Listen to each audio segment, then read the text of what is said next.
Nasa atin ang power kung paano natin pipiliin i-experience yung pang-araw-araw natin. Is it joy, calmness, and gratitude, or frustration and misery? Yes, ganun lang siya ka-simple. And pag-usapan natin kung bakit yung choice na yun matters sa buhay mo. Happy Easter, everyone. Today is a Monday. Sana nakapag-reflect kayo ng maganda over the long weekend, and at the same time, nakapagpahinga kayo with your loved ones and friends. Sa video na to, gusto ko lang matouch yung quality ng life is hindi siya determined kung meron bang kawalan ng problema. Pero, ang kailangan natin malaman is kung paano tayo magre-respond dun sa mga problema na yan. Hindi natin kaya kontrolin yung mga mangyayari each day. Yun yung mga unpleasant events, deadlines, frustrations natin. Pero meron tayong control sa reaction natin na ang pinipili natin is gratitude, calmness, and choosing worry and choosing over worry or negativity. Tulad nung kanina, nag-a-apply ako. Inatouch ko yung tamang CV or resume, pero na-attach ko yung maling cover letter. Late ko na na-realize nung nasubmit ko, pero nasubmit ko na siya. And tinawanan ko na lang siya. May mga ganong pangyayari talaga and wala, hindi na natin mababawi yon. So, be it. Now, bakit yung choice na yon is nagmamatter between the two? Kasi extremities yung dalawa na yan eh. Yung mindset and health sa pagkatao mo, yung negative na outlook na yon, pwede siyang maka-escalate to stress, anxiety. I know, ako minsan nahihirapan pa rin.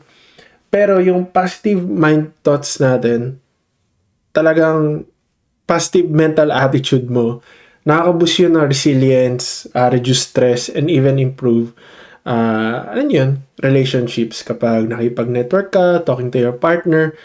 And yes, totoo yung mga yun. So, yung impact sa iba, kailangan mo piliin yung attitude na makaka-influence sa'yo eh. Yung mood mo na pipiliin, yun yung makaka-affect dun sa mga bagay na nakapalibot sa'yo. Kaya kapag pinili natin yung yung optimism, you indirectly give people around you permission to do the same. Kasi parang sinesend mo yung positive vibes sa labas, yun din yung pabalik sa'yo. So parang magnet lang, give or take. Hindi ko masabi kung nasa tamang state ako para magbigay ng practical tips, pero parang ganito yung nagiging checklist, check-in mo for the day. Lagi mo umpisahan, how do I want to feel and act today? So, simple question lang. And then, lagi mo lang i-affirm sa sarili mo na, I choose calm, I choose joy. Pwede na yun. Next, yung gratitude pause mo for the day. Siguro mga lunch or midday. Ako, tinatry ko yun i-practice sa araw-araw ko. Kasi tinatry ko rin mag-meditate after lunch, mga mid-afternoon. Then, inote mo lang kung ano yung grateful ka for the day. Nag-shift yung brain mo away dun sa mga naiisip mong negative. So, nakakatulong talaga siya. Then, kailangan natin i-reframe yung mga setbacks, yung mga problema kapag merong problema, itatanong mo lang, ano yung lesson dito? Paano ko siya makikita differently na masasagot ko siya? Alam ko, madaling sabihin, pinapractice ko rin siya. Pero, shinare ko lang para, alam niyo yun, ma-practice natin lahat. Kung pinapanood nyo tong video na to, yung umabot kayo dito.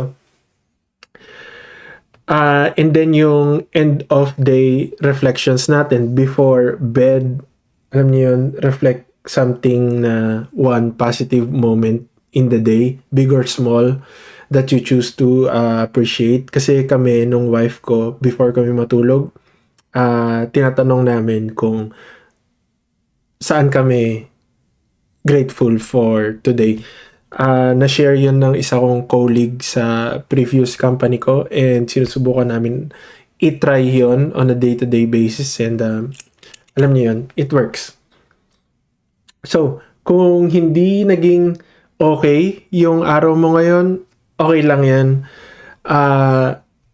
Easter ngayon, we can, alam niyo yun, begin again. Tomorrow is always a fresh start para sa atin. And you get to choose kung paano mo i-approach yung every morning mo. So, bukas, kung mapanood nyo itong video ko, bukas kapag pagkagising nyo ulit, before nyo i-check yung phone nyo and worry about your day, decide muna kayo kung paano nyo itatakal yung day nyo, and decide on how you want to feel. Sabihin nyo lang na, I choose calm, I choose gratitude, and something awesome is going to happen to me today. And then, tingnan nyo lang kung paano mag-shift yung day nyo.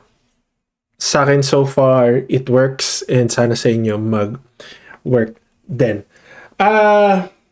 Yun lang yung video na yun. Mabilis na reflection lang. Yun na muna ngayon. Share nyo to sa mama nyo, colleagues nyo, and sa kapatid nyo. And I'll see you in the next video. Thank you, friends.